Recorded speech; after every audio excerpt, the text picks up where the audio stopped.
Marthe, Marthe, tu t'inquiètes et tu t'agites pour bien des choses. Une seule est nécessaire. Marie a choisi la meilleure part. Elle ne lui sera pas enlevée.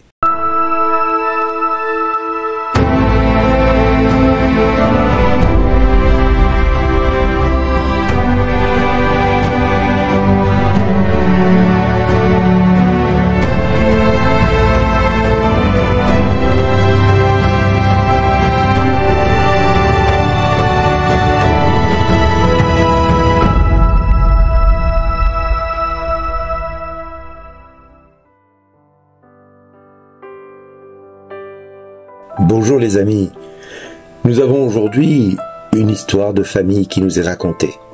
Aujourd'hui l'Église a fait le choix de fêter Marthe, Marie et Lazare.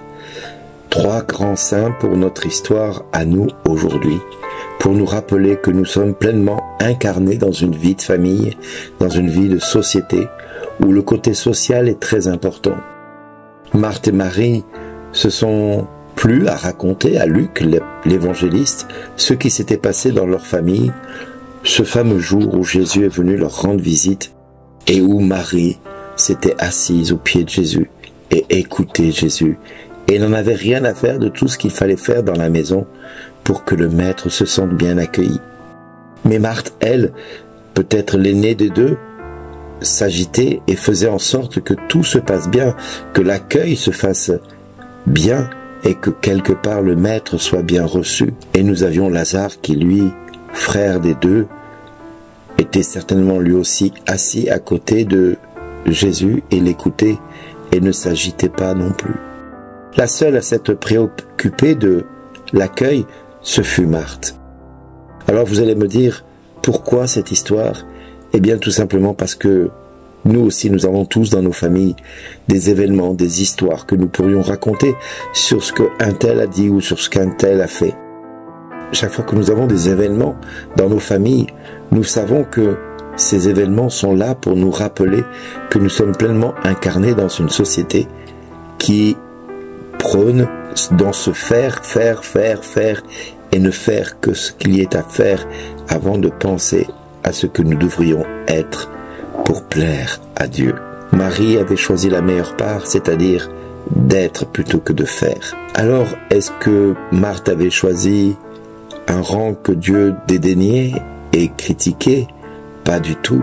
Ce n'est pas du tout ce que Jésus a voulu dire. Mais il y a une forme de préséance entre le être comme Marie et le faire comme Marthe. Notre société nous prône et nous invite sans arrêt à faire des choses pour penser que c'est très bien, nous devons nous agiter. Et chaque fois que nous avons des projets, beaucoup de personnes vous disent « Ah, il faut que tu penses à faire ceci, il faut que tu penses à faire cela. » C'est très bien, mais avant de faire, il nous faut nous asseoir et nous poser, puis écouter ce que Dieu veut que nous entendions, afin de répondre à sa volonté. Parce que nous pouvons faire des quantités de choses et passer complètement à côté de l'essentiel de ce que Dieu attend de nous. Alors, aujourd'hui, vous avez une journée qui va commencer. Je vous propose maintenant, si vous le souhaitez, de vous asseoir. Là, maintenant, tout de suite. Asseyez-vous. Prenez un peu de temps. Posez-vous.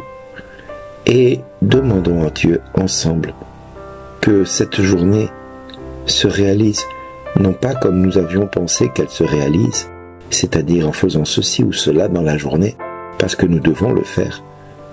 Mais Seigneur, je m'assois et je mets mon cœur à l'écoute de ta volonté.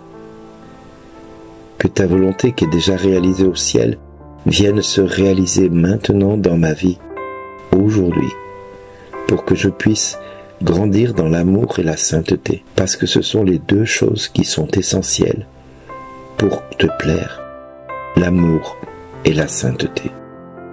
Alors Père, Fils et Saint-Esprit, très sainte Trinité, viens maintenant, en ce jour, conduire toutes mes décisions de cette journée, toutes mes paroles, toutes mes actions vers une forme de préséance, en choisissant ce qui est juste et bon de faire et de réaliser pour être agréable à ton cœur. Mais pour cela, Seigneur, enseigne-moi ce qui est l'essentiel pour toi. Non pas ce que moi j'aimerais, mais ce que toi tu souhaites et que je fasse avec amour en vue de la sainteté à laquelle je suis appelé. Seigneur, je te prie pour tous ceux que je vais rencontrer aujourd'hui, pour que ces personnes que je vais rencontrer me conduisent vers cette sainteté à laquelle je suis appelé. Oui, Père, au nom de Jésus, je te prie pour tous ceux que j'aime, tous ceux qui sont précieux dans mon cœur, afin que cette journée nous conduise tous et toutes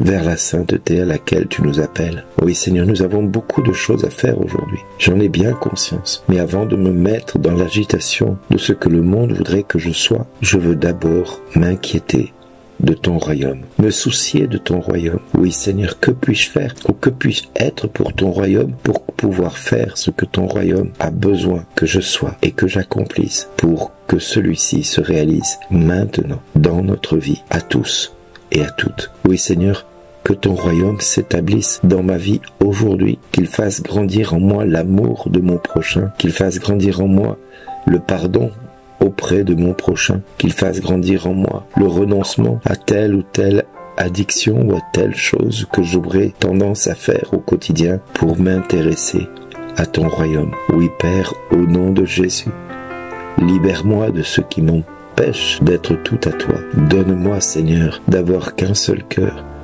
qu'une seule âme, qu'un seul esprit et corps pour te servir et te chérir dans ma journée. Oui, Père, au nom de Jésus, conduis-moi dans cette journée à être pour toi un sujet de gloire, un sujet de ta joie. Oui, Père, au nom de Jésus, qu'au terme de cette journée, je puisse me rappeler ce chemin que tu m'as donné d'emprunter en ce jour pour être encore plus devant toi, celui que tu as toujours voulu que je sois, le reflet de ta gloire.